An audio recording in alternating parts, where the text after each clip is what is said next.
माता पिता के आंखों में देखिए, ये माता पिता की आंखों के चश्मे अब उतर जाएंगे उनके बच्चों की कामयाबी देखकर।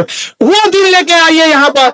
आज की जो जीत है वो यहाँ बैठे माता पिता की जीत है। इन्होंने बचपन से उंगलियां पकड़ के चलना सिखाया था, ABCD लिखना सिखाया था। यहाँ जितने हमको भी याद है कि जो छोटे थे तो मम्मी आटा से A बनाती थी, B बना के C बना के ऐसे सिखाती थी।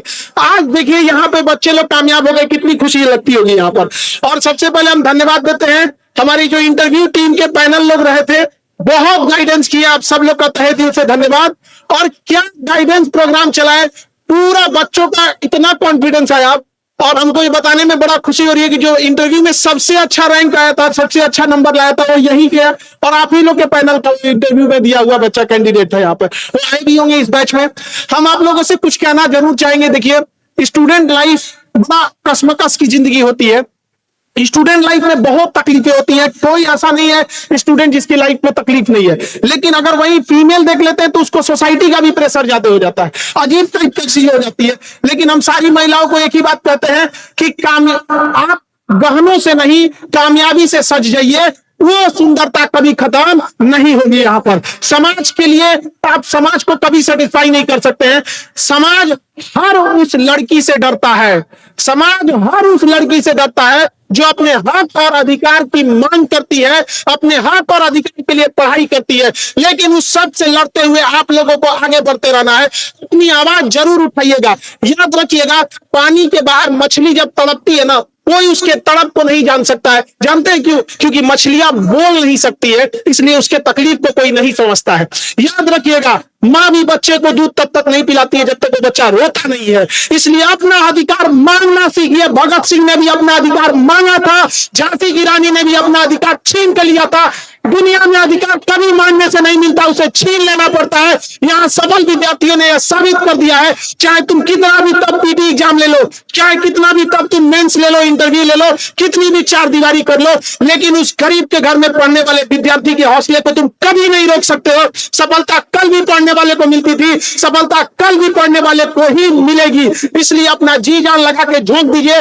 और याद रखिएगा, खाली हाथ गांव लौटने से ज्यादा खतरनाक और कुछ भी नहीं हो सकता है। आपके माता पिता क्या मुंह दिखाएंगे समाज को, लेकिन यहाँ जो माता पिता बैठे हैं उनके दिल से पूछिए आज कितना गर्व महसूस होता होगा। उनका बेटा, उनकी बेटी आज कामयाबी लेकर इतनी अच्छे मुकाम को लेकर आए हैं। याद रखिएगा, माता पिता आपको पटना भेजे हैं, लेकिन आपकी कामयाबी आपको माता पिता को पटना लेकर आएगी इस स्टेज पर। क्या अपने माता पिता को दिन दिखाना चाहते हैं कि नहीं दिखाना चाहते? आप लोग दिखाना चाहते हैं कि नहीं?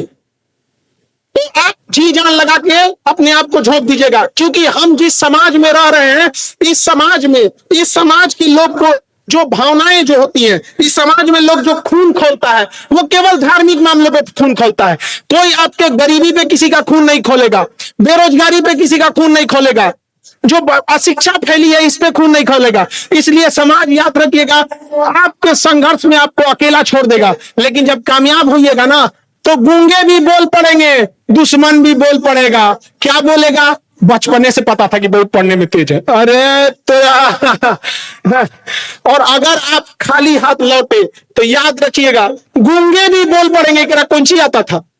तो उनको मौका देना है, कोई मौका नहीं देना है। जैसे ये लोग आज यहाँ हैं, कामयाब होकर आए हैं, अगले दिन आप लोग यहाँ कामयाब होकर आएंगे कि नहीं आएंगे?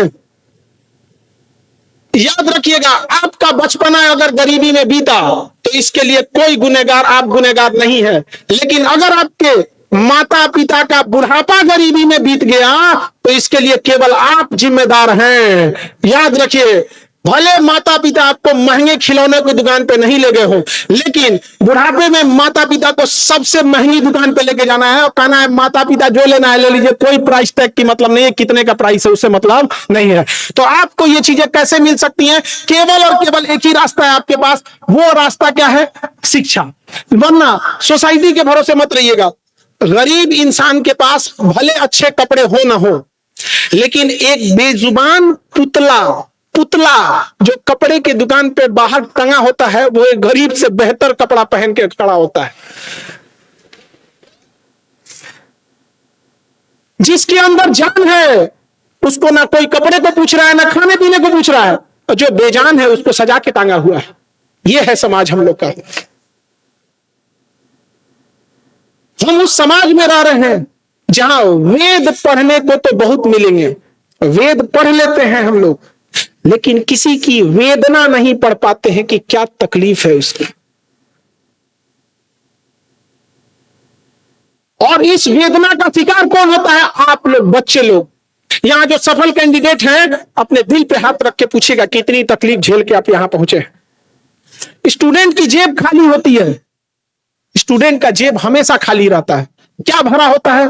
तो उसकी आंखें भरी होती हैं, कभी उस सपनों से कि मुझे माँ बाप की गरीबी दूर करना है, समाज का नाम रोशन करना है, उन सपनों से आंखें भरी होती है।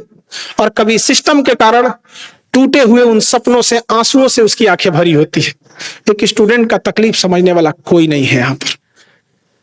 कोई समझ सकता है तो केवल आप, और आप अपने आप को झोंक दीजिए उस समाज को दिखाने के लिए कि हम हर चीज कर सकते हैं। जब छीनी हथौड़ी से कोई पत्थर पहाड़ तोड़ सकता है तो आप एग्जाम नहीं तोड़ सकते हैं क्या?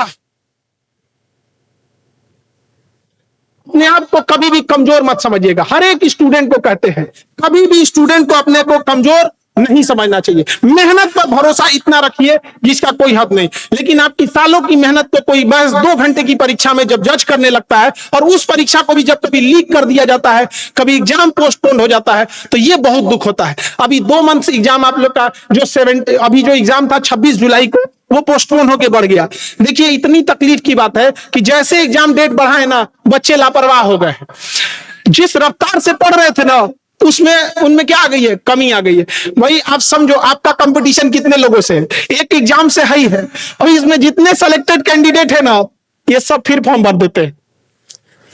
इसमें से ज्यादातर फॉर्म भर देते हैं। फिर क्या तो किसी को रैंक सुधारना है, किसी को दोबारा एग्जाम देना है। जो सेलेक्ट हो गया उसको पता चल गया ना, आपको हर तरह से लड़ाई लड़नी है। समझ आ रहा है कि नहीं आ रहा है?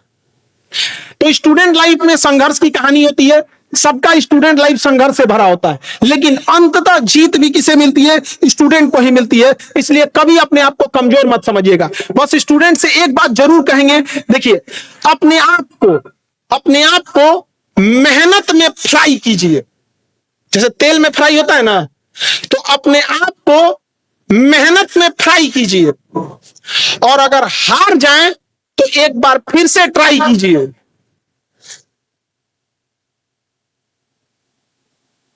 और अपने अंदर के कॉन्फिडेंस लेवल को हाई कीजिए। सफलता एक दिन में नहीं मिलती है, लेकिन एक दिन जरूर मिलती है।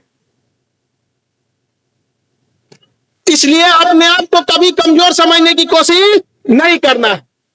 इतने बच्चे आए हैं आज, चूंकि आज का दिन हमारे लिए नहीं, आज का दिन जो कैंडिडेट सफल हो गए हैं, आज का दिन उनके लिए है।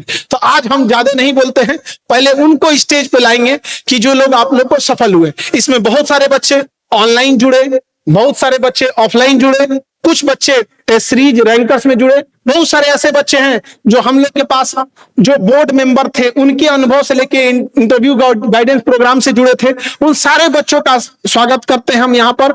और अभी तो कुछ ऐसे भी बच्चे मिले, अभी एक सिवान की मिली लड़की, बताइए सर, वो जो आपका लीक वीडियो आ जाते थे ऑनलाइन, जो फ्री रह जाता था, उससे पढ़ लिए और नोट्स बना के सेल्फ स्टडी किए। ऐसे बच्चों को सैल्यूट करते हैं, क्योंकि there is no any substitute of self study.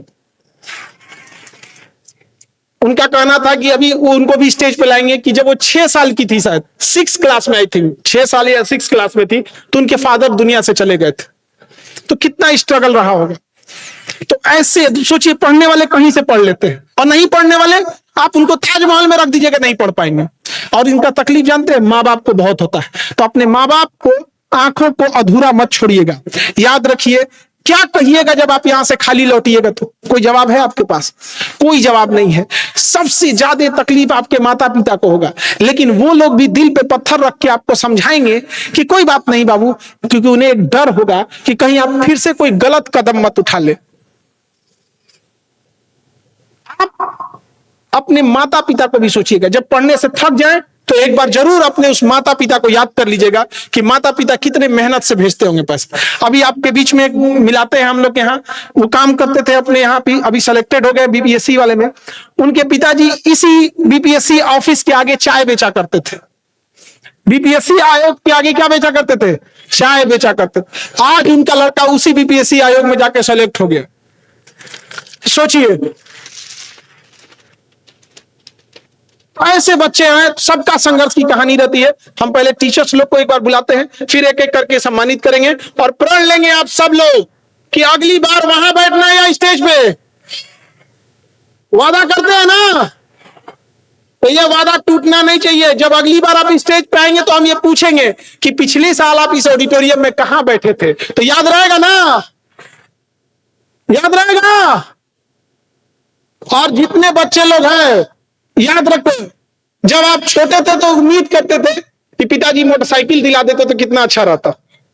लड़का लोग का एक बड़ा शौक होता है कि मोटरसाइकिल दिला देते तो कितना अच्छा रहता। अरे बाबू, पिताजी मोटरसाइकिल भले ना दिला पाए, लेकिन आप अपने कमाई से पिताजी को 4 व्हीलर की चाबी जरूर दीजिएगा। देंगे कि नहीं देंगे?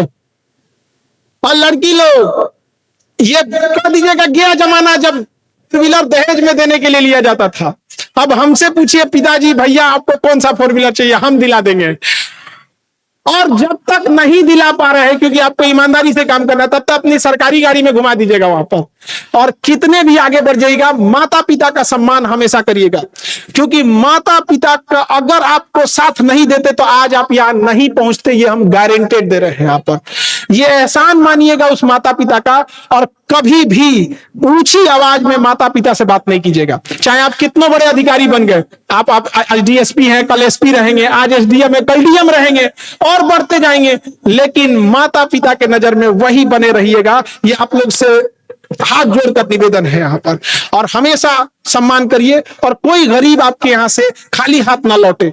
और याद रखिएगा मेरी एक बातों को कि माधव मतलब ईश्वर, भगवान, अल्लाह, ऊपर वाला। तो माधव के बारे में कहा जाता है कि मानव सेवा ही माधव सेवा है। मानव की सेवा करेंगे तो माधव की सेवा अपने से हो जाएगा। पता नहीं किस रूप में आकर नारायण मिल जाएगा। आप ईमानदारी से काम करेंगे, क्या पता आपके ऑफिस में कोई फरियादी गरीब का रूप लेकर आपसे फरियाद लेके आया, और आप जाने अनजाने में मानव समझ के उस माधव की सेवा कर चुके हो, आपको पता ही नहीं चलेगा। तो उस लेवल पे ईमानदारी पे आप लोग को जाना है, ताकि वहां आप समाज कल्याण, परिवार, गांव सबका भला कर सके। वहां पर आप लोगों को जाना, रात की मेहनत है, आप वहां जरूर जा सकते हैं आप लोग को। तो हम एक बार आप लोग को टीचर से मिलाते हैं, उसके बाद सेलेक्टेड कैंडिडेट लोग से।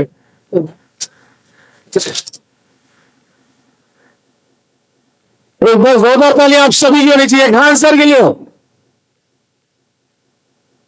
चलिए, खान सर के साथ साथ और भी टीचर्स हमारे यहाँ पर हैं, जिनकी वजह से आज हमारे साथ ये है। तो उन सभी टीचर्स के लिए एक बार पहले तो जोरदार तालियां आप सभी की होनी चाहिए। जोरदार तालियां, मतलब जोरदार तालियां यार।